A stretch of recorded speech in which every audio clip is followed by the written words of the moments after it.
नमस्कार, स्वागत है आपका विचार विमर्श में। आपके साथ मैं हूं अंटू सिंह। विचार विमर्श एक ऐसा कार्यक्रम है जिसमें हम खेती किसानी से संबंधित विभिन्न विषय आपके लिए लेकर आते हैं, उन पर विचार विमर्श करते हैं और हमारा मकसद होता है एक सार्थक अंजाम तक पहुंचना। आज का विचार विमर्श बहुत खास है क्योंकि आज हम बात करने वाले हैं प्राकृतिक खेती पर। जी हाँ, प्राकृतिक खेती जो कि आज की समय की मांग है, ज़रूरत है। इस बात को उपभोक्ता, किसान और सरकार सब समझ चुके हैं। इसीलिए तमाम तरह के प्रयास किए जा रहे हैं कि हमारे किसानों का रुझान प्राकृतिक खेती की तरफ हो। इसके कई सारे लाभ हैं। एक तो पर्यावरण के अनुकूल है, साथ ही इससे हमारे किसानों की आय में वृद्धि भी होगी, मिट्टी की जो गुणवत्ता है वो बेहतर होगी और साथ ही साथ मानव स्वास्थ्य के लिए ये वरदान है। तो किस तरीके से प्राकृतिक खेती को हमारे किसान अपना सकते हैं, क्या इसको लेकर किसी तरह के ट्रेनिंग प्रोग्राम है, सरकार की तरफ से कैसे किसानों को इसमें मदद की जा रही है, इन तमाम बिंदुओं पर हम चर्चा करेंगे। आज का विचार विमर्श आपको थोड़ा अलग लग रहा होगा क्योंकि आमतौर पर इसे आप स्टूडियो से देखते हैं। इस बार हमने सोचा क्योंकि हमारा विषय है प्राकृतिक खेती, तो क्यों ना प्रकृति के बीच में ही जाकर आप तक ये कार्यक्रम पहुंचाया जाए। इसीलिए हम पहुंचे हैं राष्ट्रीय जैविक एवं प्राकृतिक खेती केंद्र गाजियाबाद में। किस तरह के कदम यहाँ उठाए जा रहे हैं, किसान कैसे प्राकृतिक खेती को अपना सकते हैं, क्या इसके लाभ हैं और सरकार किन दूरगामी परिणामों को लेकर तमाम प्रयास कर रही है, किसानों का रुझान क्या है। इसके अलावा जो सफल किसान हैं, जो प्राकृतिक खेती को अपना चुके हैं, उनके अनुभव को भी हम जानेंगे, समझेंगे। तो चलिए शुरुआत करते हैं आज के विचार विमर्श की। आज के जो खास मेहमान हैं उनसे करवाते हैं आपकी मुलाकात। आज की चर्चा में हमारे साथ मौजूद हैं डॉक्टर M.K. पालीवाल जी, जो कि उप निदेशक हैं राष्ट्रीय जैविक एवं प्राकृतिक खेती केंद्र में। सर, बहुत बहुत स्वागत है आपका कार्यक्रम में। सभी को मेरा बहुत बहुत नमस्कार। डॉक्टर पालीवाल से हम समझेंगे जैविक खेती के बारे में, प्राकृतिक खेती के बारे में विस्तार से। और हमारे साथ एक सफल किसान भी हैं भारत भूषण त्यागी जी, जो कि कई वर्षों से प्राकृतिक खेती कर रहे हैं, लंबा अनुभव है उनका। उनके अनुभव को भी हम जानेंगे, समझेंगे और आपसे साझा करेंगे। बहुत बहुत स्वागत है त्यागी जी आपका भी कार्यक्रम में। हमारे साथ जगतार सिंह जी हैं, जो कि पंजाब के फरीदकोट से हैं। वो एक युवा किसान है, MSc इन एग्रीकल्चर उन्होंने किया है और अब वो प्राकृतिक खेती से जुड़े हुए हैं और लगभग 7 से 8 साल का समय बीत चुका है और वो पूरी तरीके से प्राकृतिक खेती को प्रचारित कर रहे हैं, प्रसारित कर रहे हैं। बहुत बहुत स्वागत है जगतार जी आपका भी। और हमारे साथ स्वरूप शर्मा जी हैं, जो कि एक सफल किसान है। बीते 40 साल से वो प्राकृतिक खेती कर रहे हैं। आप जम्मू के किश्तवाड़ से हैं, तो आपसे भी हम जानेंगे कि आप कौन कौन सी फसलें लेते हैं और कैसे प्राकृतिक खेती इसमें आपको मदद कर रही है, क्योंकि आपका भी लंबा अनुभव है। जैसा कि हमने आपको कार्यक्रम की शुरुआत में ही बताया कि हम मौजूद हैं राष्ट्रीय जैविक एवं प्राकृतिक खेती केंद्र में और यहाँ पर किसानों को ट्रेनिंग दी जाती है, बताया जाता है कि कैसे वो जैविक और प्राकृतिक खेती को अपना सकते हैं। राष्ट्रीय जैविक एवं प्राकृतिक केंद्र में एक दिवसीय सम्मेलन का आयोजन किया गया, जिसमें कृषि के तमाम हितधारक मौजूद थे। उन्हें कंसल्टेशन दी गई, बताया गया कि कैसे प्राकृतिक खेती को अपनाया जा सकता है और इसके घटकों के बारे में भी विस्तार से चर्चा की गई। आइए देखते से जुड़ी हमारी रिपोर्ट।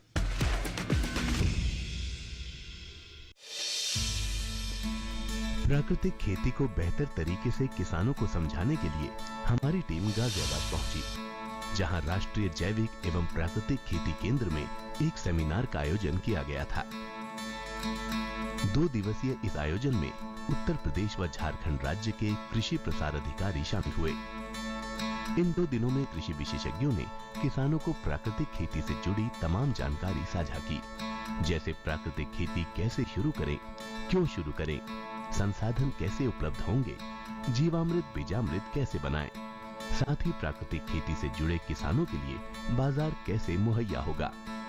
इस कार्यक्रम का शुभारंभ ICAR के पूर्व ADG डॉक्टर S भास्कर ने किया।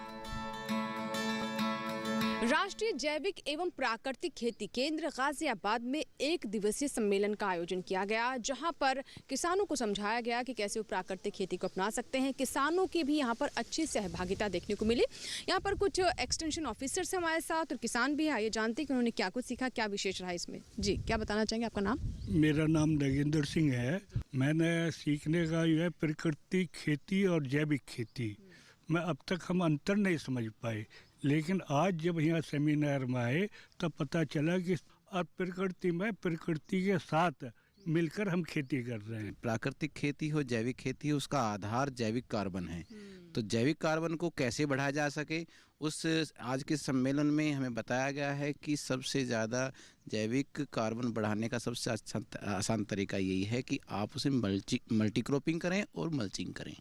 हम लोगों ने यहाँ पे जो जैविक खेती के बारे में जो सीखा है, उसकी सर्टिफिकेशन प्रोसेस, बाकी सारी चीज़ें जो BRC जो डेवलप होगी 10,000 जो गवर्नमेंट ऑफ इंडिया की जो प्रोजेक्ट है, उसमें जो जैविक खेती के जितने भी बायो इनपुट्स होंगे वहाँ पे ब्लॉक लेवल पे या क्लस्टर लेवल पे वो डेवलप करके किसानों तक एक मिनिमम कॉस्ट में पहुँचाया जाएगा, जिससे हेल्प मिलेगी कि जो ऑर्गेनिक फार्मिंग जो किसान करेंगे वो बाहर से इनपुट्स या खुद अगर नहीं बना पा रहे हैं उतनी टाइम या वो नॉलेज अगर कमी है तो वो ले सकते हैं वहाँ से। आप बताएं। तो बायो फर्टिलाइज़र जैसे एजोटोबैक्टर है, राइजोबियम है, एजोला है, पीसीबी कल्चर है, तो इनकी अपने आप में इतनी महत्ता है कि ये फसल में इनका उपयोग करने से 10 से लेकर के 40% तक आपका फास्फोरस, नाइट्रोजन की बचत ये करते हैं। यहाँ पे आके बड़ा अच्छा लगा। जैविक और जो ये आपकी प्राकृतिक खेती है, इसके बारे में बहुत सारे किसानों को बहुत सारी चीज़ें, हमें नई नई चीज़ें जानने को मिली। इसका हम यूज़ अपने फील्ड पे इस तरह से कर सकते हैं कि हम छोटी छोटी ट्रेनिंग्स जो है किसानों को प्रोवाइड कर सकते हैं, जिससे उनको जो बेसिक से लेकर और जो आगे तक की जो नॉलेज है, जो बहुत सारा कन्फ्यूज़न रहता है जैविक में और प्राकृतिक में, तो उसका वो क्लियर हो सके किसानों को। और हम चाहेंगे कि किसान यहाँ पे आके जो है ट्रेनिंग लें, जैसे बायो फर्टिलाइज़र हो गए, बायो पेस्टिसाइड हो गए, ये इसकी तरफ किसानों को ज़्यादा जाना चाहिए। इस ट्रेनिंग के माध्यम से मैंने यहाँ पे ये देखा है कि जो ऑर्गेनिक फार्मिंग और नेचुरल फार्मिंग का जो बेसिक एम है वो है सस्टेनेबिलिटी अटेन करना।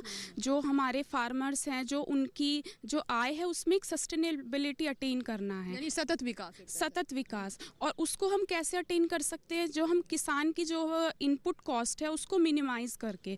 और इनपुट कॉस्ट मिनिमाइज कैसे कर सकते हैं हम, जब हम नेचुरल फार्मिंग में नेचुरली जो भी हमारे रिसोर्स हैं किसान वो यूज़ करे। बिल्कुल। तो देखा आपने कि किस तरीके से यहाँ पर किसान भी रहे और जो विस्तार अधिकारी हैं, यानी जिनका काम ये है कि किसानों तक जानकारी पहुँचाई जाए, योजनाएं पहुँचाई जाए, उन्हें जागरूक किया जाए, वो यहाँ पर इकट्ठे हुए, एक ही मंच पर रहे और किसानों ने भी बहुत कुछ सीखा। और साथ ही साथ इस तरह के सम्मेलन से लाभ ये भी होता है कि किसान को क्या चाहिए, किसान को व्यवहारिक तौर पर कौन सी समस्याएं आ रही हैं, उन्हें दूर करने के लिए भी उन्हें यहाँ पर जानकारी मिलती है, उसका रिस्पांस मिलता है, ताकि वो और बेहतर काम कर सके। और प्राकृतिक खेती को लेकर लगातार महत्वपूर्ण कदम उठाए जा रहे हैं। तो अभी आपने रिपोर्ट देखी जिसमें हमने आपको बताया कि इस पूरे सम्मेलन में किस तरह की बातें हुई, किन बिंदुओं पर विचार विमर्श हुआ और कैसे प्राकृतिक खेती को एक नया आयाम दिया जा सकता है, उस पर लगातार फोकस किया जा रहा है। तो चलिए चर्चा की शुरुआत करते हैं। डॉक्टर पालीवाल, सबसे पहले मैं आपसे जानना चाहूँगी कि जो हम प्राकृतिक खेती की बात कर रहे हैं और रिपोर्ट में भी हमने देखा कि यहाँ पर बड़ी संख्या में किसान दिखाई दे रहे हैं और उनका रुझान भी दिखाई दे रहा है, किस तरह का रिस्पॉन्स अभी आप देख रहे हैं? सभी को मेरा पहले नमस्कार। और यहाँ तक आपने किसानों के हित की बात की है, तो ये जो संस्थान है इसमें मेन रूप से हम 3-4 तरीके की ट्रेनिंग प्रोग्राम ऑर्गेनाइज करते हैं। सबसे पहले हम ट्रेनिंग ऑर्गेनाइज करते हैं किसानों के लिए 1 दिवसीय ट्रेनिंग प्रोग्राम करते हैं। उसमें हम किसानों को सारे इनपुट्स हैं, ऐसे जीवामृत है, घन जीवामृत है, बीजामृत है, अच्छा धन है और नीमास्त्र है, ब्रह्मास्त्र है, कैसे किसान अपने यहाँ खुद इसको तैयार कर सकें और उनको बाज़ार पर निर्भर न रह के वो खुद ही अपने आप ही निर्भर हो जाएं। उनको ऐसी हम लोग टेक्नोलॉजी देते हैं। और जो बाहर से किसानों को जो भ्रमण करने के लिए आते हैं उनको भी हम यहाँ पर, जो आपको दिखाई दे रहा होगा, अभी कैमरे में भी आपको दिखाई दे रहा है कि हमारे यहाँ सारा जो भी जैविक या प्राकृतिक खेती से रिलेटेड जितने भी आपके जीवामृत है, पंचगव्य जीवामृत है, ये सभी हम लोग यहीं तैयार करवाते हैं। एक तो ये किसानों के लिए ट्रेनिंग होगी, दूसरे हम देते हैं एग्रीकल्चर ऑफिसर्स की ट्रेनिंग। वो 2 दिन का ट्रेनिंग प्रोग्राम होता है। उसमें डिफरेंट स्टेट से या डिफरेंट डिस्ट्रिक्ट से लोग आते हैं। उनको जितने भी नेचुरल फार्मिंग के कंटेंट्स हैं उसके बारे में हम पूरा डिटेल बताते हैं। इसमें से बायो फर्टिलाइजर्स है, आपका वर्मी कंपोस्ट है, सिटी कंपोस्ट है और बहुत सारे आदान हैं, उसके बारे में विस्तार से बताते हैं। इसके बाद में सॉइल हेल्थ इम्प्रूव के लिए बताते हैं उनको। तो जो भी हमारा कोर्स कंटेंट्स है सर, इवन उनको प्रमाणीकरण के बारे में बताते हैं। प्रमाणीकरण में देखिए, अभी प्रमाणीकरण हमारा फाइनल स्टेज में है। हमारे निदेशक निदेशक महोदय के द्वारा सारा सब कुछ तैयार करके मंत्रालय में दे दिया गया है। मंत्रालय से अभी शायद फाइनल हुआ है। जब प्रमाणीकरण आ जाएगा तो वो भी किसानों के लिए बहुत ही हितकारी होगा। एक तो ये हो गया। एक और हमारे यहाँ प्रोग्राम होता है, 30 डेज़ का प्रोग्राम होता है। हम 10+2 यूथ के लिए करते हैं उसको। 30 डेज़ का वो ट्रेनिंग प्रोग्राम होता है, सब फ्री होता है, फ्री ऑफ कॉस्ट होता है। उसमें अभी हमारे यहाँ हम लोगों ने इस साल कम से कम 3 या 4 ट्रेनिंग प्रोग्राम किए हैं। बहुत लोगों ने बढ़ चढ़ के उसमें भाग लिया है। इवन इतने सारे फॉर्म आए हुए हैं, इतनी सारी रिक्विजिशन आई हुई हैं कि हम वो अभी फुलफिल नहीं कर पा रहे हैं। और जो बाहर से यूथ आते हैं बहुत इतना इंटरेस्ट लेते हैं बेचारे, खुद ही वो खेती करते हैं। यहाँ पे हमारे जो फील्ड है उसमें खुद ही सीड्स के साथ में कैसे सीड को ट्रीट करना है, कैसे हमारे ये जीवामृत बनाना है, पंच जीवामृत बनाना है, घन जीवामृत बनाना है, गोबर की जितने भी गाय गोबर को मूत्र से उत्पाद बना सकते हैं, अपने इनपुट्स सारे खुद तैयार करते हैं। तो इस तरीके के हमारे यहाँ ट्रेनिंग प्रोग्राम चलते रहते हैं मैडम किसानों के लिए। बिल्कुल। तो आप देख रहे हैं कि जहाँ मौजूद हैं यहाँ पर तमाम वो चीज़ें तैयार की जा रही हैं जिनका इस्तेमाल प्राकृतिक खेती में किया जाता है। इन्हें हम कह सकते हैं कि गाय के गोबर से तैयार किए जाने वाले वो अस्त्र हैं जो पूरी तरह से प्राकृतिक हैं और उन्हें ही इस्तेमाल करना ज़रूरी होता है। इसके बिना आपकी प्राकृतिक खेती नहीं हो सकती है। तो चलिए बात करते हैं भारत भूषण त्यागी जी से, जिनका लंबा अनुभव है, वर्षों का अनुभव है। इन्होंने हरित क्रांति का दौर भी देखा है, उससे पहले भी देखा है जब मोटे अनाज पर हम ज़्यादा निर्भर करते थे। हरित क्रांति के बाद अब प्राकृतिक खेती की ओर एक बार फिर से रुझान हो रहा है। तो त्यागी जी, मैं चाहूँगी कि आपका जो पूरा ये वर्षों का अनुभव रहा, आपने पूरे दौर को देखा है, इसे किस तरीके से आप समराइज करते हैं? सभी को प्रणाम। आज का जो विषय है, हम लोग सभी यहाँ एक दिन के सम्मेलन में आए हुए हैं। राष्ट्रीय जैविक एवं प्राकृतिक खेती केंद्र में इस प्रकार के दूरगामी जो कार्यक्रम हैं वो चलाए जाते हैं। लेकिन ख़ास बात जो आपने मेरे से पूछी है कि हरित क्रांति के बाद एक बहुत बड़ी उपलब्धि हम लोगों को हुई कि हमने उत्पादन तो बढ़ाया जी। लेकिन वह उत्पादन बढ़ाते समय हम कहीं ना कहीं प्रकृति की व्यवस्था को नहीं देख पाए और किसानों की आमदनी की तरफ से भी कुछ उदासीनता रही, धरती कमज़ोर हुई और पूरे देश में कुपोषण बढ़ा। तो आज के दौर में पूरे देश को यह सोचने की ज़रूरत थी और इस समय भारत सरकार के द्वारा इसको बहुत ही भलीभांति तरीके से कार्य योजना पूर्वक चलाए जाने के रूप में प्राकृतिक खेती को एक विकल्प के रूप में देखा गया है, जिससे किसानों की आमदनी भी बढ़ाई जा सकती है और प्राकृतिक संतुलन के साथ साथ हम स्वास्थ्य के लिए और अंतर्राष्ट्रीय अपने सामान को निर्यात की दृष्टि से भी किस प्रकार किसानों की आमदनी से जोड़ सकते हैं, इस प्राकृतिक खेती में ऐसी संभावनाएं दिखती हैं। तो इन सभी चीज़ों को लेकर मैं यही कहना चाहूँगा कि जिस प्रकार से राष्ट्रीय स्तर पर एक कार्य योजना के रूप में जैविक खेती और प्राकृतिक खेती दोनों को ही लेकर चलाया जा रहा है, इसमें कहीं भी किसी प्रकार का भी कोई मतभेद नहीं है, बल्कि प्रकृति के साथ जीने की एक विधा है। और इस समय अनुसंधान, शोध, शिक्षा नीति के जितने भी तंत्र हमारे बनाए हुए थे, उन्हीं सभी को दृष्टिकोण में बदलकर इस दिशा में बढ़ने की ज़रूरत है जी। और भारत में इस तरीके की पूरे प्रयास चल रहे हैं, पूरी दुनिया के लिए एक बड़ा सराहनीय कदम है।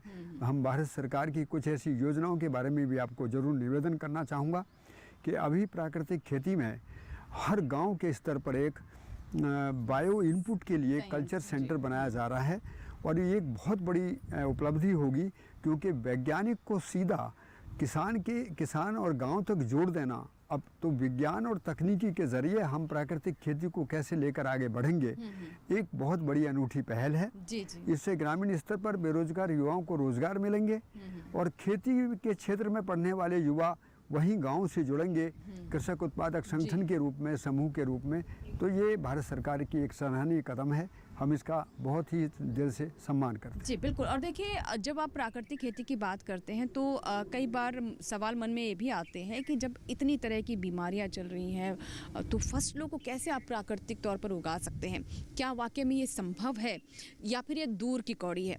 तो ये समझने के लिए हम बात करते हैं स्वरूप शर्मा जी से, जो कि आज की नहीं बल्कि पिछले 40 साल से प्राकृतिक खेती कर रहे हैं। तो शर्मा जी, आप बताएं, जैसे कई हमारे आज के किसान हैं, उनके मन में ये भी आशंका रहती है कि कैसे हो सकता है कि आप कुछ भी ना करें और बीमारियां भी कंट्रोल हो जाएंगी, अच्छी फसल भी मिल जाएगी, ऐसे कैसे हो सकता है? तो मैं चाहूँगी आप अपना अनुभव बताएं। माना कि पूरे भारत को हम गुलजार तो नहीं बना सकते हैं, लेकिन जहाँ से हम गुजरेंगे थोड़े से खार तो हटा सकते हैं। वेरी गुड बहुत अच्छी बात। ये तो हम मतलब मेरा 40 साल का ये अनुभव है। मैंने अभी तक अपनी 40 साल की उम्र में 15,000 किसानों को इस प्राकृतिक खेती में आज तक अपनी स्टेट अपनी डिस्ट्रिक्ट में ट्रेन किया है।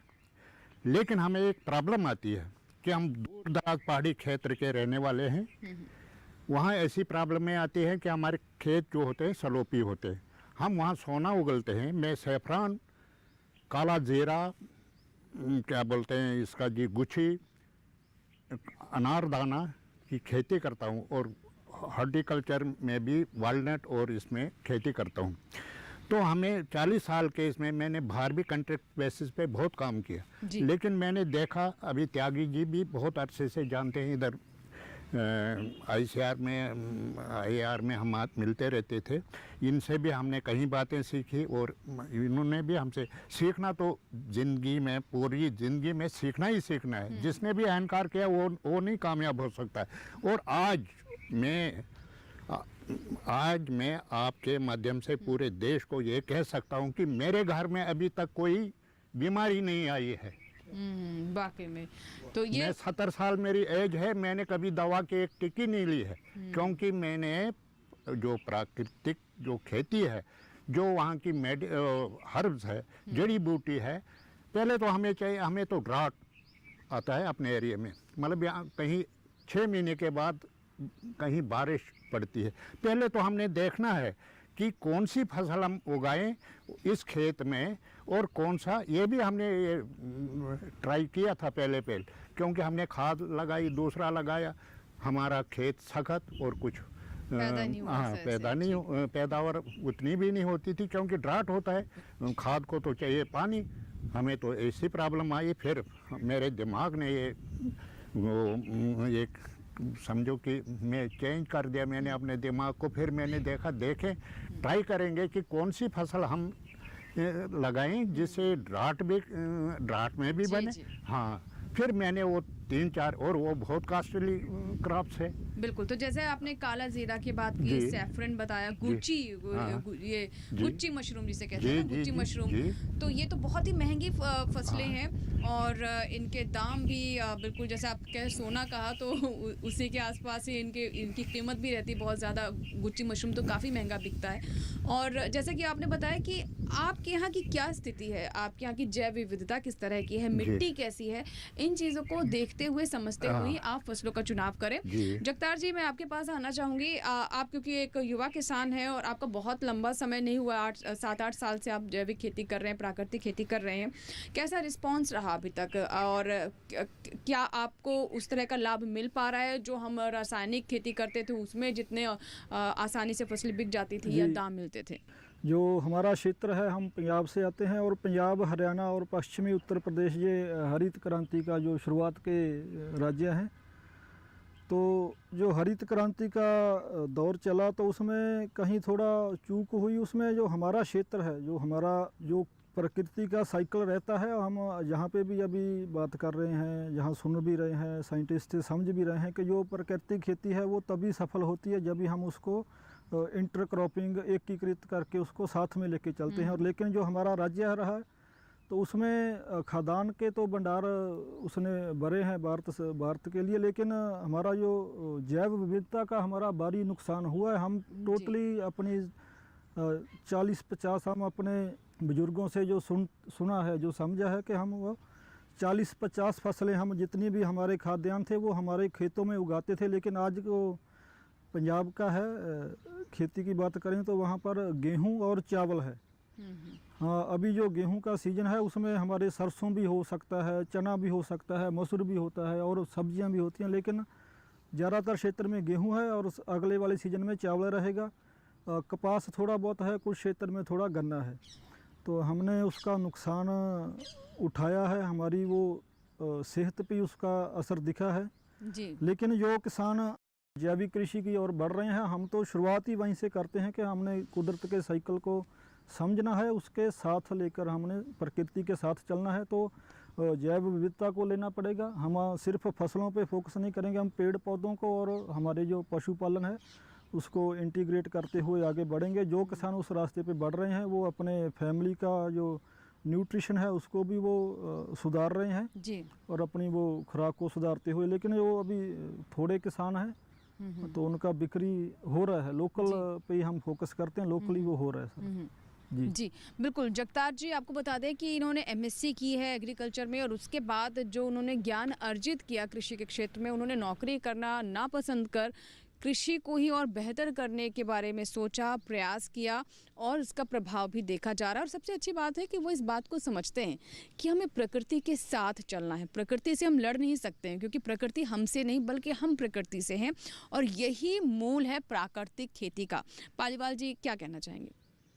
नहीं, ये किसानों के लिए बहुत ही अच्छा है क्योंकि हम लोगों ने जो हरित क्रांति की बात चल रही है अभी, मैं इस पे ज़्यादा ना जाके किसानों के पॉइंट ऑफ व्यू से कहूँगा कि हमारी जो किसानों की मेन प्रॉब्लम थी कि उनका जो आपका देखिए ऐसे सॉइल हेल्थ है, सॉइल हेल्थ का डिग्रेडेशन बहुत ज़्यादा हो गया है। तो सॉइल हेल्थ के लिए लोगों को दोबारा से फिर हमारा नेचुरल फार्मिंग में भी आना पड़ेगा। नेचुरल फार्मिंग के लिए हमारे किसानों को ज़्यादा से ज़्यादा हमारी भूमि में जितने भी हमारे पास में किसान के पास में रिसोर्सेज हैं, जैसे इसका गाय का गोबर है, गाय के गोबर से वो जीवामृत बना सकता है और भी बहुत सारे फार्मूलेस बना सकता है जिनको जनरल आईटी केस कहते हैं, वो भी बना सकता है। और इसमें लाभ है, हानि कुछ नहीं है किसान के लिए, क्योंकि आने वाले दिनों में इतनी सारी बीमारियां हो रही हैं, ये इसका ही रीज़न है।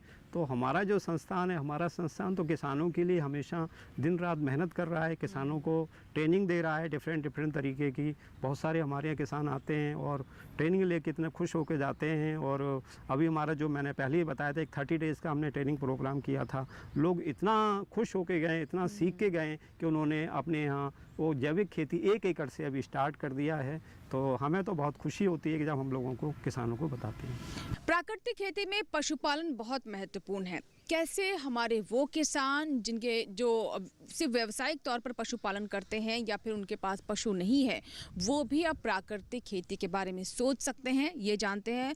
त्यागी सर, क्या कहना चाहेंगे? क्योंकि देखिए, हमने ये देखा कि एक व्यवहारिक समस्या थी पीछे कुछ समय से कि जैसे हम कह रहे हैं कि अगर आपको प्राकृतिक खेती करना है तो आपके पास देसी गाय होनी चाहिए, देसी गाय होगी तो ही उसका गोबर होगा जिसे आप प्राकृतिक खेती में इस्तेमाल कर सकते हैं। जो तमाम इसके अस्त्र शस्त्र हैं जो प्राकृतिक खेती के, उन्हें बना पाएंगे अपने ही घर में, अपने ही खेत में। लेकिन अब इस समस्या को दूर करने के लिए आपको क्या लगता है सरकार ने क्या कदम उठाया? देखिए, बहुत सुंदर बात है और हम विचार विमर्श कार्यक्रम में इन सभी बातों की खुलकर चर्चा करते हैं। ये बहुत ही सम्मानजनक बात है और मैं पूरे देशवासियों के सामने एक बात कहूँगा कि प्राकृतिक खेती को केवल हम पशुपालन से जोड़कर नहीं देख सकते, बल्कि धरती, पेड़ पौधे और पशु पक्षियों के साथ साथ मानव के सभी संयुक्त व्यवहार का नाम प्राकृतिक खेती है। तो प्राकृतिक खेती में मौलिक रूप से 3 चीज़ों को बड़ा ध्यान देखने की ज़रूरत है: समझना, सीखना और करना। तो हम जब समझते हैं तो हमारे सीखने में बातें आसानी से आती हैं और करने के अभ्यास में हमारी मेहनत भी कम लगती है, लागत भी कम लगती है और उत्पादन भी ज़्यादा होने की संभावना है। तो इसके लिए जो मोटी बात है देखने की, वो है प्रकृति के सूत्र सिद्धांत क्या है। प्रकृति का सूत्र सिद्धांत एक तो सहअस्तित्व है। सहअस्तित्व का मतलब है हर अवस्थाएं, धरती, पेड़ पौधे, पशु पक्षी आपस में पूरक हैं एक दूसरे के लिए। दूसरी बात जैव विविधता है। इसलिए अभी जो भाई जगतार सिंह ने एक बात बढ़िया सुंदर बात कही थी कि जहां हम 40 फसलें पैदा कर सकते हैं और वहां सिमट कर हम 2 फसलों पर आ गए, तो ये हमको सोचने की ज़रूरत है कि 40 फसलों से जो ज़मीन की उर्वरता बढ़ती है वो विज्ञान हमको समझने की ज़रूरत है। और उसी में गाय की उपयोगिता कितनी है ये विज्ञान भी हमको समझने की ज़रूरत है। तो मूल बात समझ पर टिकती है। तो मेरा निवेदन है कि खेती लागत से नहीं, खेती समझ से ज़्यादा होती है, क्योंकि समझ से ही हम अच्छी बातों को सीखते भी हैं, समझ से ही हम अच्छी बातों को करते भी हैं। तो राष्ट्रीय जैविक और प्राकृतिक खेती केंद्र में विचार विमर्श करते हुए इन सारी चीज़ों को हमको देखने को मिल रहा है कि पूरे देश में खुले मंथन की एक आवाज़ उठ रही है। और सारी बात का सार यही है कि किसानों की आमदनी कैसे बढ़े। तो सरकार बहुआयामी दृष्टि से इस प्रयास में है कि खेती ठीक हो, स्वास्थ्य भी ठीक हो, पर्यावरण भी ठीक हो, किसानों की आमदनी भी ठीक हो और इस देश में उद्यमिता का विकास होने से खेती अब व्यवसाय का रूप ले। मैं आज विचार विमर्श कार्यक्रम में ये बात बड़ी पूरे देशवासियों से निवेदन के रूप में कहूँगा कि खेती केवल उत्पादन करने का क्षेत्र नहीं है। खेती एक व्यावसायिक क्षेत्र है जहाँ किसान उत्पादन भी करें, प्रमाणीकरण को भी समझें, प्रोसेसिंग भी करें, ब्रांडिंग पैकेजिंग भी करें और मार्केटिंग तक जाएं। और भारत सरकार इसके लिए कृषक उत्पादक संगठन के प्रारूप में देश में किसानों की तस्वीर को बदलने का एक नया आयाम खड़ा कर रही है। जी। विकल्प सामने है, इस पर हमको गंभीरता से विचार करने की ज़रूरत है। जी बिल्कुल। तो जैसा कि आपने बताया कि प्राकृतिक खेती का मतलब है इस प्रकृति के जितने भी घटक हैं उनको साथ लेकर चलना, उस जैव विविधता को बरकरार रखते हुए अपनी फसलों को प्राप्त करना। मैं शर्मा जी आपसे जानना चाहूँगी कि देखिए, जब हम कहते हैं प्राकृतिक खेती तो आप ये भी समझते हैं कि ठीक है, नेचर ने हमें बहुत सारे वरदान दिए हैं, लेकिन उन वरदानों, उन दोस्तों के साथ साथ कुछ शत्रु भी हैं, वो बीमारियां भी हैं, खरपतवार भी हैं, जिनसे निपटना बहुत ज़रूरी है। तो इस प्राकृतिक खेती में इन शत्रुओं से कैसे निपटेंगे, वो भी प्राकृतिक तरीके से? जी देखिए मैम, बात एक है कि जैसे त्यागी जी ने अभी बताया, तो पहले तो सीखना है, सीखना मरते दम तक हमने सीखना है कि कैसे क्या करना है, कहाँ से अच्छी बात मिली वो हमने आपस में बांटना है, किसान को भी और साइंटिस्ट ने भी और सरकार ने भी, कि हमारी प्रॉब्लम क्या आती है, कहाँ कौन सी जगह में फॉल्ट आता है। तो हम तो पहाड़ी क्षेत्र के आदमी हैं, तो मैं तो इतना जितना यहाँ खेती चलती उतना वहाँ नहीं चलता है, लेकिन फिर भी मैंने अपने आस पड़ोस के लिए 2000 पेड़ लगाए हैं, फॉरेस्ट पेड़, क्योंकि हमारा वातावरण स्वच्छ हो, हमारे बच्चे स्वच्छ रहे। और बाकी जो मेरे ऑर्चर्ड है वो तो अलग बात है, वो तो अपने परिवार के लिए है, वो तो बिजनेस के लिए है मेरा, मगर देश के लिए भी काम करना है हमने। देश के लिए भी काम करना हमने। जो मेरी नॉलेज है, जो मेरी ये है, वो किसी के काम आनी चाहिए, वो देश के काम आए, वो दूसरे किसान भाई के पास काम आए, तभी तो एक किसान जो है आगे बढ़ सकता है और तरक्की भी कर सकता है। बिल्कुल। तो जैसा कि आपने बताया कि आपके जो फसलें हैं, उन फसलों के लिए जो आपको प्रयास करना है वो तो आप कर ही रहे हैं, लेकिन जब हम प्राकृतिक खेती की बात करते हैं तो इसे आप टुकड़ों में नहीं कर सकते, इसे पैचेस में नहीं कर सकते, ये एक समग्र प्राकृतिक व्यवस्था है। तो अभी तक आपने जाना प्राकृतिक खेती के बारे में विस्तार से, क्या इसके लाभ है और कैसे हमारे किसान इसे अपना रहे हैं। इसे जानने और समझने में हमारे मेहमानों ने मदद की, जो कि हमारे साथ मौजूद रहे कार्यक्रम में। जगतार जी, आपका भी बहुत बहुत शुक्रिया, आप हमारे साथ कार्यक्रम में रहे, और हमारे साथ स्वरूप शर्मा जी भी रहे, जिन्होंने बताया कि 40 सालों में कैसे इन्होंने प्राकृतिक खेती को एक नए आयाम तक पहुंचाया। फिलहाल इसी के साथ ही हमारे लिए वक्त हो गया एक छोटे से ब्रेक का, लेकिन ब्रेक के बाद जब वापस आएंगे तो प्राकृतिक खेती पर कुछ और जानकारियां लेंगे और मिलेंगे कुछ और मेहमानों के साथ, छोटे से ब्रेक के बाद। इस वक्त हम मौजूद है उत्तर प्रदेश के जिला वाराणसी के गांव मेहंदीगंज में, जिसका ब्लॉक पड़ता है अराजी लाइन।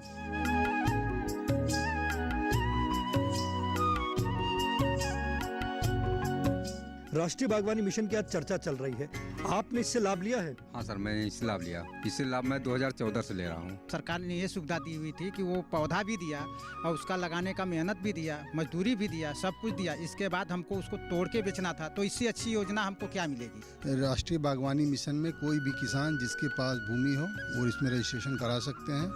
इसकी जो न्यूनतम क्राइटेरिया 0.2 हेक्टेयर की होती है, उतनी ज़मीन किसान के पास होनी चाहिए, तब वो किसी भी योजना में किसी भी कार्यक्रम के लाभ लेने के लिए पात्र होते हैं। कार्यक्रम चौपाल चर्चा, राष्ट्रीय बागवानी मिशन, 10 अप्रैल सोमवार सुबह 9 बजे और पुनः प्रसारण रात 9:30 बजे, सिर्फ दूरदर्शन किसान चैनल पर। प्राकृतिक खेती यानी एक ऐसी खेती जिसमें प्रकृति के साथ मिलकर सामंजस्य बनाकर आप फसलें लेते हैं। ऐसे में कौन कौन से घटक हैं जिससे प्राकृतिक खेती पूरी होती है, कौन से घटक इसके पूरक हैं, कैसे इन्हें तैयार किया जाता है, आइए जानते हैं। आज हम बात कर रहे हैं प्राकृतिक खेती की। तो प्राकृतिक खेती में बीजामृत से बीजोपचार करना सर्वोत्तम माना गया है। तो सबसे पहले हमें लेना पड़ता है 20 लीटर पानी, 5 लीटर गौमूत्र, फिर लगता है 10 किलो गाय का गोबर। ध्यान ये रखना है कि हमें देसी गाय का ही गोबर लेना है। फिर पेड़ के आसपास की मिट्टी 1 मुट्ठी भर, 250 ग्राम चूना।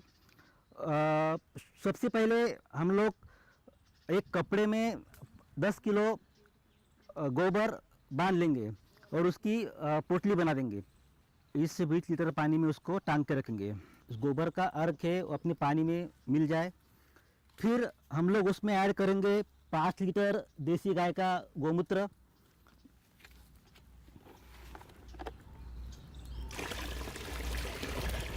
फिर हम इसको 24 आवर ऐसे रखेंगे।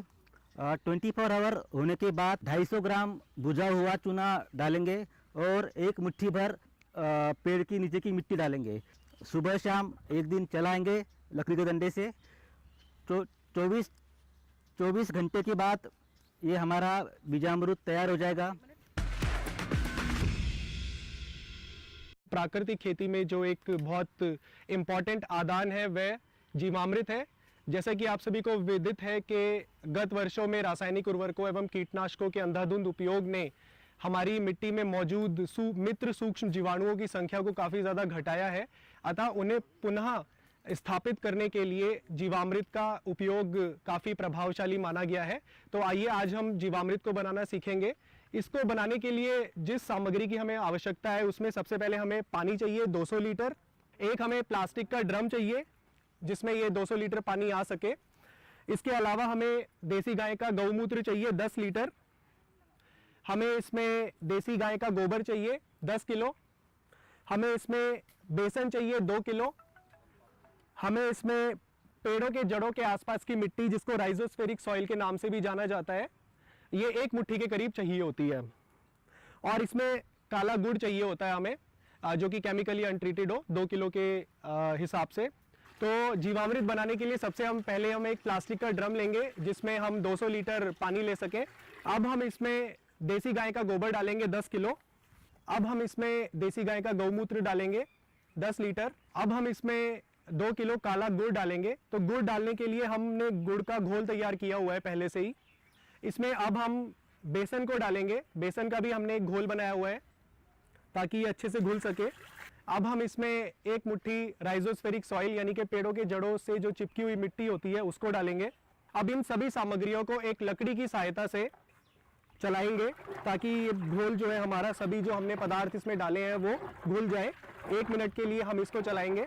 अब इस ड्रम को हम एक बोरी की सहायता से ढक करके छोड़ देंगे। सर्दियों में ये जीवामृत 7 से 10 दिन में बन जाता है, जबकि गर्मियों में ये 3 से 4 दिन में ही तैयार हो जाता है।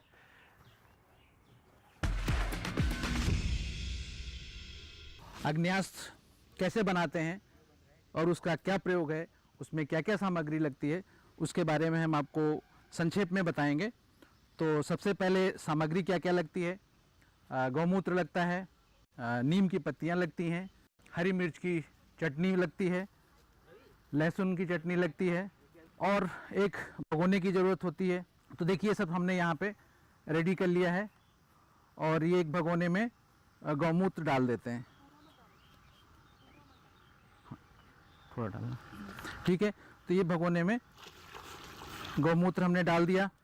फिर हम इसमें जो नीम की पत्तियाँ, हरी नीम की पत्तियाँ, उसको ले लिया और इसमें डाल दिया।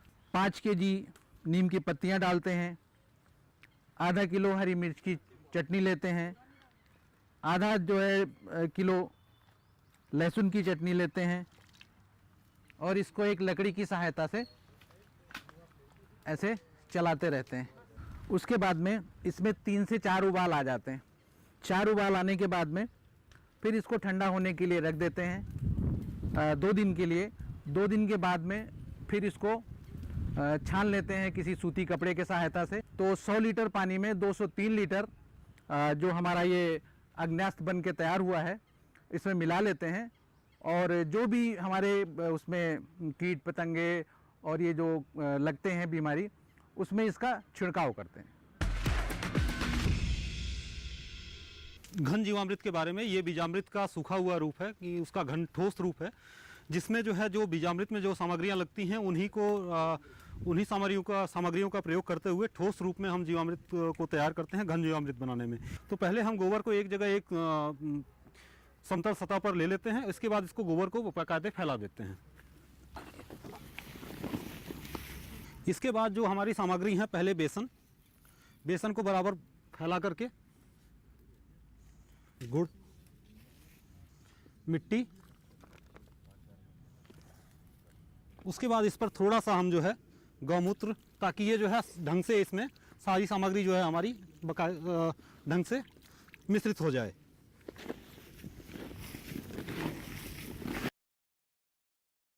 जब सारी सामग्री हमारी ढंग से इसमें मिश्रित हो जाती है तो उसके बाद जो है हम इसके गोले बना करके, लगभग जो है गेंद के आकार के गोले बना करके, इसकी गेंद के आकार के हम गोले बना लेते हैं। लगभग जो क्रिकेट वाली गेंद होती है उसके आकार के हम जो है गोले बना लेते हैं इसके। इस तरीके से हम गोले बना लेते हैं और इन गोलों को जो है एक छायादार स्थान पर लगभग 1 सप्ताह तक सूखने के लिए रखा जाता है। जब ये गोले तैयार हो जाएं तो इनको प्रयोग करने के लिए लगभग 1 एकड़ पर 100 किलोग्राम गोबर से तैयार जो है आपका घन जीवामृत जो है वो पर्याप्त होता है। इसको प्रयोग करने के लिए हम दोनों तरीके से प्रयोग कर सकते हैं। इसको या तो हम जब ये तैयार हो जाएं 1 सप्ताह बाद तो इनको कूट करके इनका पाउडर बना लें, उसको बोरे में भर के हम लगभग 45 से 60 दिन तक उसको स्टोर भी कर सकते हैं। और इसको सीधे जो है हम खेत में गोलों को, जैसे हमारे फल वाले वृक्ष हैं उनके पास रख दें, ड्रिप इरिगेशन जहाँ पे हमारी है, ड्रिप इरिगेशन के ड्रिपर के पास अगर हम रख देते हैं तो इसके अंदर जो बैक्टीरिया होते हैं वो समय समय आपके जो वृक्ष की परिधि होती है, जो उसका न्यूट्रिएंट जोन होता है, उसमें सारे जो है पहुँच जाते हैं। फिलहाल वक्त एक छोटे से ब्रेक का, लेकिन ब्रेक के बाद जब वापस आएंगे तो हम बात करेंगे कि सरकार की तरफ से किस तरह की योजनाएं चलाई जा रही हैं प्राकृतिक खेती को लेकर। इसके अलावा स्टार्टअप के क्षेत्र में कौन कौन सी संभावनाएं हैं। कहीं मत जाइएगा, देखते रहें विचार विमर्श। आत्मनिर्भरता आती है साक्षरता से और वर्तमान समय की डिमांड है कि देश का किसान डिजिटली साक्षर बने। आज हम बात करने वाले हैं किसान सुविधा वेब पोर्टल के बारे में। किसान सुविधा वेब पोर्टल की अगर हम बात करते हैं तो ये किसानों की सुविधा के लिए बनाया गया है। प्रॉपर्टी में इन्वेस्टमेंट की बात करेंगे। भारतीय संस्कृति या उसके कल्चर को अगर हम देखते हैं तो हम ये देखते हैं कि जो किस रहने के लिए अगर देखते हैं तो हमें ज़मीन और छत चाहिएगी, ठीक है। इसलिए जो रहता है प्रॉपर्टी में लोग इन्वेस्ट करते हैं और प्रॉपर्टी में इन्वेस्टमेंट करना हमेशा ही फायदेमंद रहता है। बताएंगे एक ऐसी सरकारी लोन स्कीम के बारे में जिसका लाभ उठाकर बहुत सारे लोगों ने अपना कामकाज शुरू किया है। देखिए डिजिटल किसान इस रविवार 9 अप्रैल शाम 7 बजे और पुनः प्रसारण मंगलवार 11 अप्रैल शाम 4 बजे सिर्फ डीडी किसान पर। ब्रेक के बाद एक बार फिर आपका स्वागत है। आप देख रहे हैं विचार विमर्श, जिसमें आज हम बात कर रहे हैं प्राकृतिक खेती के बारे में। ब्रेक से पहले प्राकृतिक खेती से जुड़ी कुछ खास बातें हमने समझी और अब हमारे साथ 2 और नए मेहमान जुड़ रहे हैं, उनसे आपकी मुलाकात करवा देते हैं। हमारे साथ हैं गोपाल शर्मा जी, जो कि सहारनपुर से हैं और ये भी प्राकृतिक खेती को अपना चुके हैं, नए किसान हैं और युवाओं को भी वो प्रेरित कर रहे हैं। साथ ही हमारे साथ असीम रावत जी जुड़ रहे हैं, जो कि डेयरी व्यवसाय से जुड़े हुए हैं और प्राकृतिक खेती में देसी गाय का क्या महत्व है इसे और विस्तार से हम समझेंगे। और देसी गाय की अगर हम गौशाला की बात करें या फिर डेयरी व्यवसाय की बात करें तो इसकी मदद प्राकृतिक खेती में किस तरह से हो सकती है, ये भी हम जानेंगे। ब्रेक से पहले प्राकृतिक खेती से जुड़ी कई खास बातें हमने समझी कि कैसे प्राकृतिक व्यवस्था के साथ बिना छेड़छाड़ के हम खेती कर सकते हैं और इस खेती के नए या फिर कहें जो हमारी विरासत है, इसे हम नए तरीके से समझ रहे हैं, उसे आगे बढ़ा सकते हैं। पालीवाल जी, अब आपसे मैं समझना चाहूँगी, जैसे कि हम ब्रेक से पहले बात कर रहे थे कि इसमें सब कुछ प्राकृतिक तरीके से आपको करना है, तो इसमें कौन कौन सी चीज़ें हैं जिसका इस्तेमाल किया जा सकता है, जिन्हें हम अस्त्र शस्त्र कह रहे हैं प्राकृतिक खेती के, उनके बारे में थोड़ा समझाएं। देखिए, किसान भाइयों के लिए सबसे अच्छा है अपने यहाँ जीवामृत का वो सबसे पहले उपयोग करें। अब जीवामृत कैसे बनाया जाता है, बहुत ही साधारण विधि है। किसान को क्या करना है, बहुत मामूली खर्चा आता है इसमें। एक 200 लीटर का ड्रम लाना है, उसको 200 लीटर के ड्रम में क्या करना है, उसको 10 किलो गाय का गोबर डालना है। गोबर 1-2 दिन बाद का हो, ज़्यादा फ्रेश नहीं हो। इसके बाद में उसको क्या करना है, एक 10 लीटर गाय का गोमूत्र भी उसमें डाल दे। देसी गाय का ही होना चाहिए प्राकृतिक खेती में, जैसा बताते हैं उस हिसाब से। और इसके बाद में उसको 2 केजी बेसन, किसी भी दाल का हो, क्योंकि कुछ न कुछ चाहिए उसमें। इसके बाद में 2 किलो गुड़ किसान ला इसमें पूरी लागत देखा जाए 100-150 रुपया आती है पूरी की पूरी, ज़्यादा लागत नहीं आती है किसान के लिए। और उस ड्रम को वो 200 लीटर पानी तक पूरा भर दे और सुबह शाम उसको लकड़ी से एंटी क्लॉक लाइक घुमाता रहे। उसमें 5-6 दिन के बाद में उसमें बहुत बढ़िया तरीके से फर्मेंटेड हो जाएगा और जो किसान को चाहिए वो मटेरियल उसमें तैयार हो जाएगा। अब किसान को कैसे प्रयोग करना है, सबसे बड़ी बात है कि जब इरिगेशन फार्मर जब सिंचाई करता है तो सिंचाई के साथ में वो 200 लीटर को 1 एकड़ के लिए सफिशिएंट होता है वो, तो उसको एक एकड़ में उसको यूनिफॉर्मली एक के साथ में उसको लगाना है किसान को। और कम से कम अगर गेहूं में 4 या 5 पानी लगते हैं तो 4-5 कम से कम 5 ड्रम उस खेत में जाना चाहिए। ये तो हो गया जीवामृत, इसमें किसान का मुश्किल से 100 रुपया खर्च होता है। इसके बाद आपने नीमास ब्रह्मास बहुत सारे बताए, मैं एक छोटा सा बताऊं आपको जो किसान अपने यहाँ कर सकता है। ऐसे छोटे छोटे कीड़े वीड़े लग जाते हैं कभी किसान के यहाँ, उसको क्या करना, कुछ नहीं करना, एक सिर्फ मटका लेना है। मटके में क्या करना, उसको जो नीम की पत्तियां होती हैं 2 किलो नीम की पत्ती ले ले, उसको अच्छा खासा कूट ले उसको, और उसमें क्या करे 2 किलो गाय का गोबर ही ले ले और 2 किलो गाय का पेशाब ले ले और उसको ढंग से अच्छा खासा सड़ने दे 4-5 दिन तक।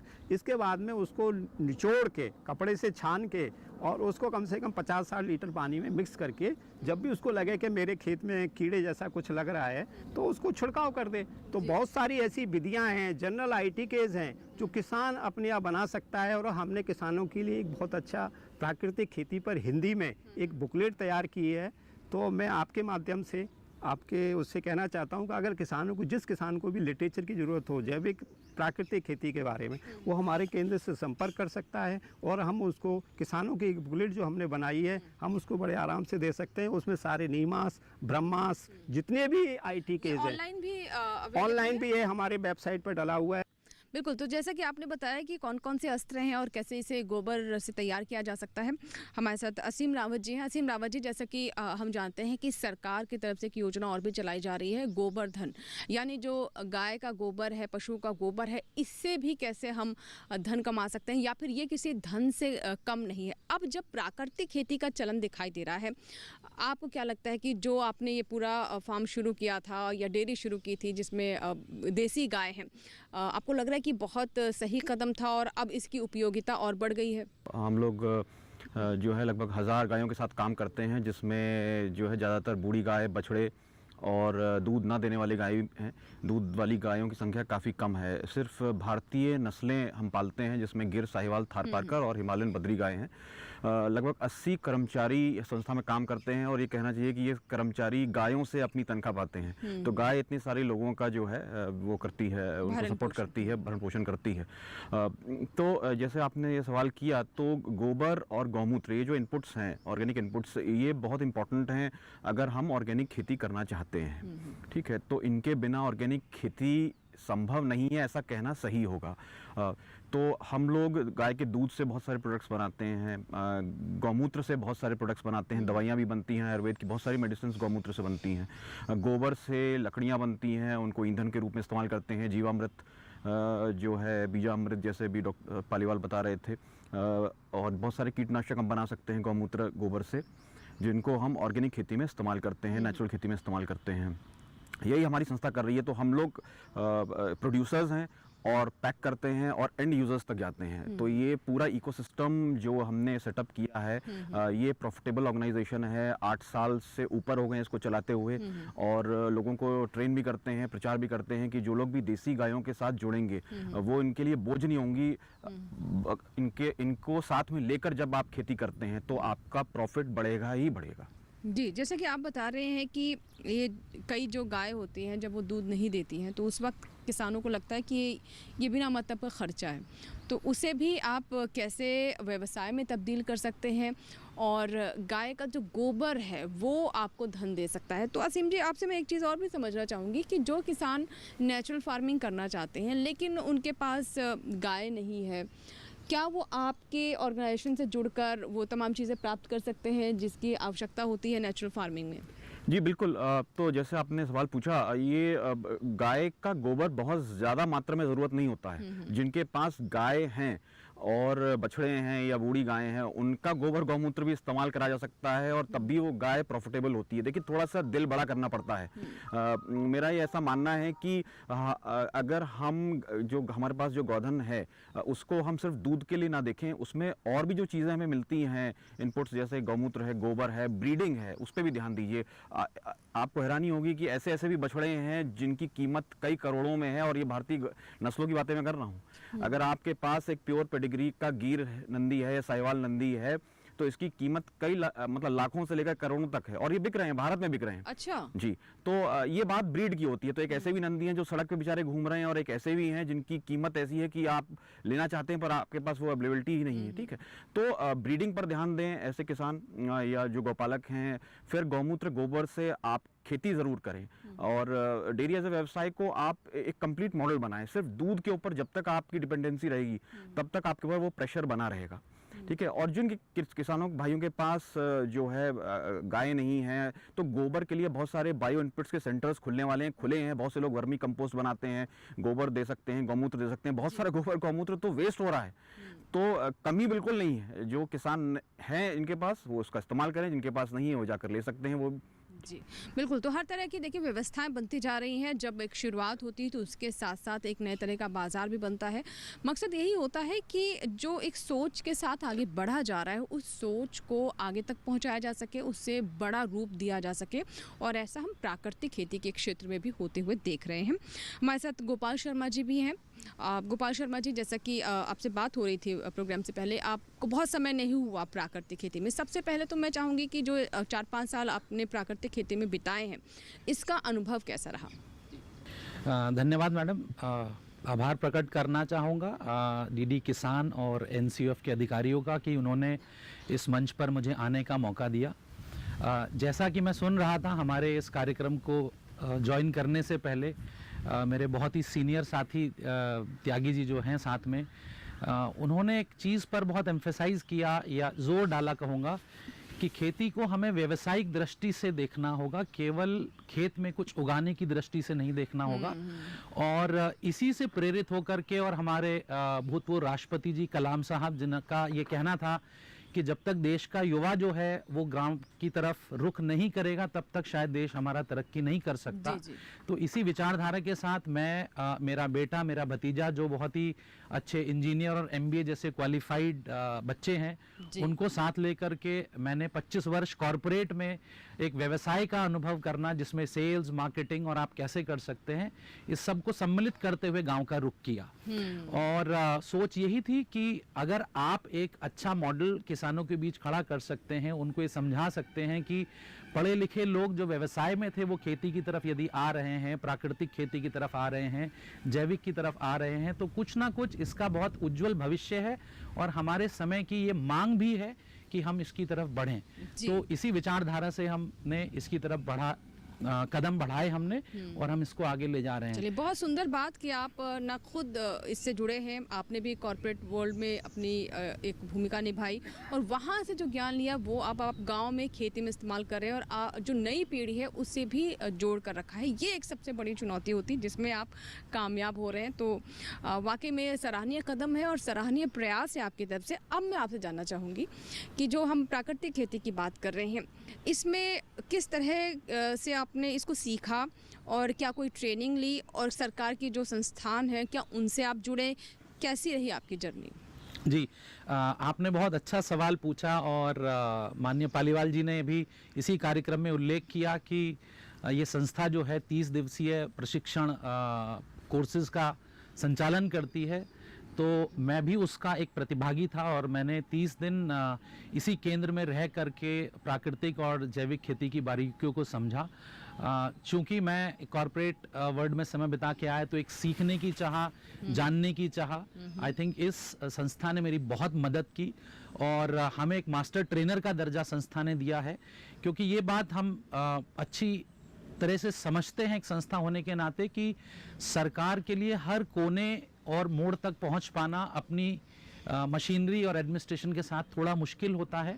तो हम इस सोच के साथ यहाँ से निकले थे सीख करके कि हमें इसको गांव-गांव तक पहुँचाना है, और इसी दिशा में हमने अपने शहर के, अपने प्रदेश के जो कृषि अधिकारियों हैं उनके साथ मिल करके गांव तक हमने प्राकृतिक और जैविक खेती की जो चीज़ें हैं उनको पहुंचा रहे हैं, किसानों को बता रहे हैं। और सबसे बड़ी बात यह है कि मैं गांव में ही निवास करता हूं और जब किसान अपने बीच रहने वाले इंसान से बात करता है तो उसका विश्वास जो है वो थोड़ा ज़्यादा बढ़ता है, बजाय इसके कि कोई बाहर से आया और उसने उनको कुछ जानकारी दी। तो आई थिंक ये हमारी काफ़ी ज़्यादा मदद कर रहा है इस मुहिम को आगे बढ़ाने की। बिल्कुल। और गांव, जैसे कि आपने बताया कि अपने बीच के व्यक्ति से अगर आप कुछ सीखते हैं, समझते हैं, तो विश्वास करना थोड़ा आसान रहता है, उसमें किसी तरह की आशंका नहीं होती है।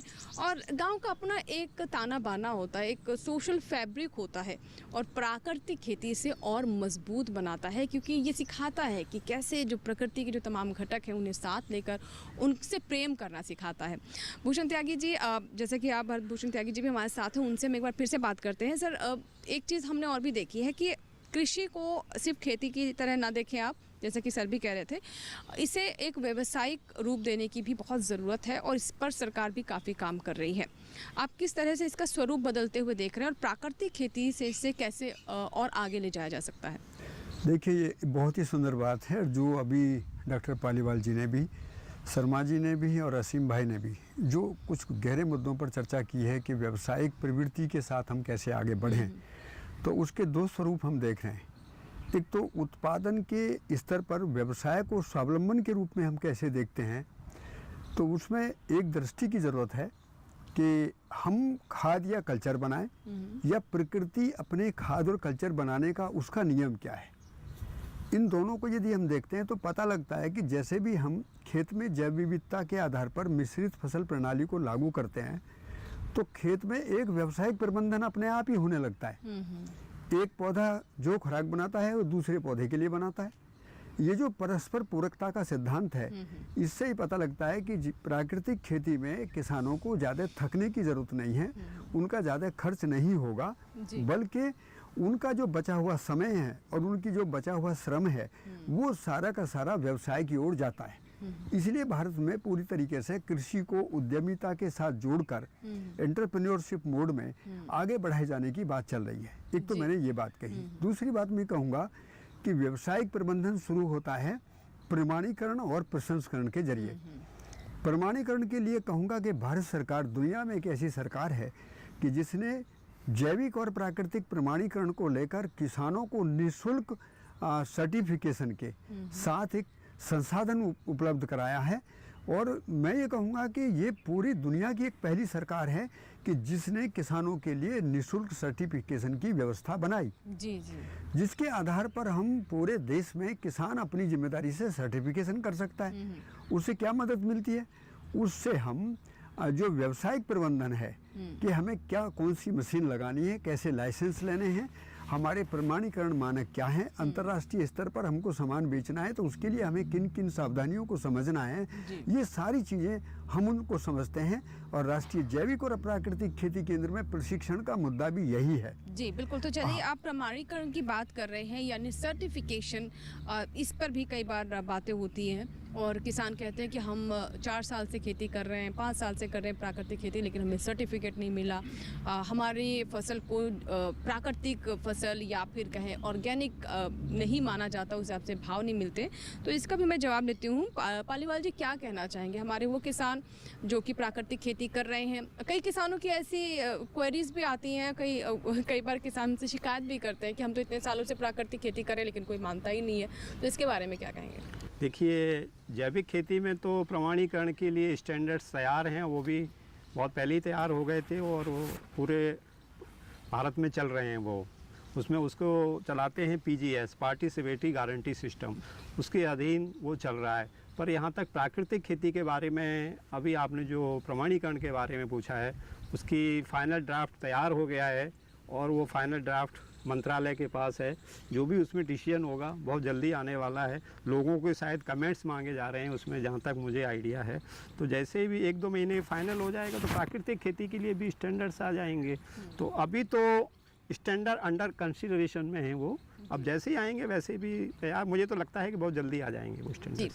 असीम रावत जी, जैसा कि आप डेयरी के व्यवसाय से जुड़े हुए हैं और आपके पास सब देसी गाय ही हैं, जो हमारे युवा किसान हैं जो प्राकृतिक खेती के क्षेत्र में कुछ अपनी भूमिका निभाना चाहते हैं लेकिन खेती नहीं कर रहे हैं, वो उन्हें क्या सलाह देना चाहेंगी? वो कैसे नए व्यवसाय की ओर कदम बढ़ा सकते हैं, नई संभावनाओं को तलाश सकते हैं और साथ ही अपना योगदान भी दे सकते हैं प्रकृति के प्रति भी और जैविक खेती को लेकर भी? हाँ जी, तो देखिए युवाओं के लिए एक सवाल हमेशा रहता है उनके दिमाग में, what's in it for me. वो हर आदमी ये ढूंढता रहता है कि उसके लिए क्या लाभ की चीज़ है। तब हम पहले अब हम अपनी चीज़ें ठीक करते हैं, तब हम फिर समाज में योगदान कर सकते हैं। जी जी। तो जो भी नवयुवक हैं, जो भी किसान भाई हैं, गौपालक हैं, मैं उनको ये राय दूंगा कि आप भारतीय नस्लों की गाय पालें। जब भी आप कृषि करते हैं, गौ आधारित कृषि करते हैं, जैविक कृषि करते हैं, नेचुरल फार्मिंग करते हैं, तो अगर आपके पास पशुधन होगा तो ये आपको एड करेगा, ठीक है, बहुत चीज़ों में। जैसे आपको जीवामृत बनाना है, मैन्योर बनाना है, आपको कीटनाशक बनाने, उसमें फ़ायदा है। मान के चलिए कि आपने गेहूं बोया, ओलावृष्टि हो गई, आपका गेहूं ख़राब हो गया। देखिए इस केस में किसान जो हैं, बहुत सारे किसान डिप्रेशन में चले जाते हैं कि क्योंकि उनके पास कोई और चीज़ माध्यम नहीं है, स्रोत नहीं है इनकम का। जब आप गौपालन करते हैं तो उस पर एक स्टडी हुई कि जिन किसानों के पास गौधन था, पशुधन था, तो उनमें डिप्रेशन नहीं हुआ, उनमें सुसाइड केसेस नील के बराबर हैं। पर जो किसान पशुधन नहीं रखते हैं और उनकी फसल खराब होती है और वो लोन लेकर उन्होंने अपनी खेती शुरू की होती है, तो वो लोग, उनके पास सुसाइडल टेंडेंसीज ज़्यादा होती हैं। तो पशुधन एक ऐसी चीज़ है जिसको किसानी से दूर नहीं किया जा सकता। जब तक हमारे किसान जो हैं पशुधन को साथ लेके चलते थे, तब तक हमारे पास समृद्धि रही। देखिए इस चीज़ को नोट करिए, जब पशुधन चला गया और जो है ऑल्टरनेटिव्स लोग बताने लगे कि नहीं इसकी ज़रूरत ही नहीं है, तो तब से ये समस्याएं शुरू हुई। शारीरिक रूप से भी, मानसिक रूप से भी, सामाजिक रूप से भी हमारे पास दिक्कतें आनी शुरू हुई। पशुधन एक नेसेसिटी है। आप अगर अच्छी नस्ल की गाय पालेंगे, मैं दोबारा बता रहा हूँ, अगर हम अच्छी नस्ल की कोई गाय पालते हैं, वो अगर आप बछड़ा भी देती है तो उसकी एक कीमत होती है। जितना आपने उसको खिलाया नहीं होता, जो भी आपके फार्म इनपुट्स आउटपुट्स बच जाते हैं, जैसे आपने जो है ये चावल लगाया तो मूंजी के जो नीचे वाला भाग, इसे पुराल कहा जाता है। इस तरह से भूसा भी है। इस समय भूसा का रेट 18 रुपए किलो बहुत से किसान भाइयों ने खरीदा है। 18 रुपए किलो आपको गेहूं मिल रहा है, 18 रुपए किलो आपको भूसा मिल रहा है। सोचिए आप। तो वो जितने भी ये सब चीजें हैं पुराली, ये लोग पहले जलाया करते थे। इस बार कुछ समझ लोगों को आई कि नहीं भाई इसको बचाओ, इसको आप बेच सकते हो, एक फॉडर है। तो अगर आपके पास अपनी गाय होती है, अपना पशु होता है, तो आप इसको यूज कर सकते हैं। कोई भी फार्म का जो भी प्रोड्यूस है वो वेस्ट नहीं होता है। बिल्कुल ठीक है। तो आपकी हर चीज यूज होती है। आप इको फ्रेंडली होते हैं, आप पेस्टिसाइड्स यूज नहीं कर रहे हैं, आप यूरिया यूज नहीं कर रहे हैं, डीएपी यूज नहीं कर रहे हैं, तो ऑफकोर्स ऑटोमेटिकली आप अपना योगदान इस धरती को दे रहे हैं। तो असीम रावत जी ने हमें बताया कि कैसे हमारे युवा भी इस क्षेत्र में काफ़ी कुछ कर सकते हैं और जब युवा जुड़ते हैं तो देश को एक नई दिशा मिलती है और प्राकृतिक खेती में भी उनकी भूमिका अपेक्षित है। आप सभी मेहमानों का बहुत बहुत शुक्रिया, आप हमारे साथ जुड़े और प्राकृतिक खेती पर इतनी सार्थक चर्चा की। बहुत बहुत धन्यवाद हमारे साथ जुड़ने के लिए। बहुत बहुत धन्यवाद। आपको हमारा ये कार्यक्रम कैसा लगा? आप अपनी राय, अपना फीडबैक हमें भेज सकते हैं। हमारा ईमेल आईडी है vicharvimarsh08@gmail.com।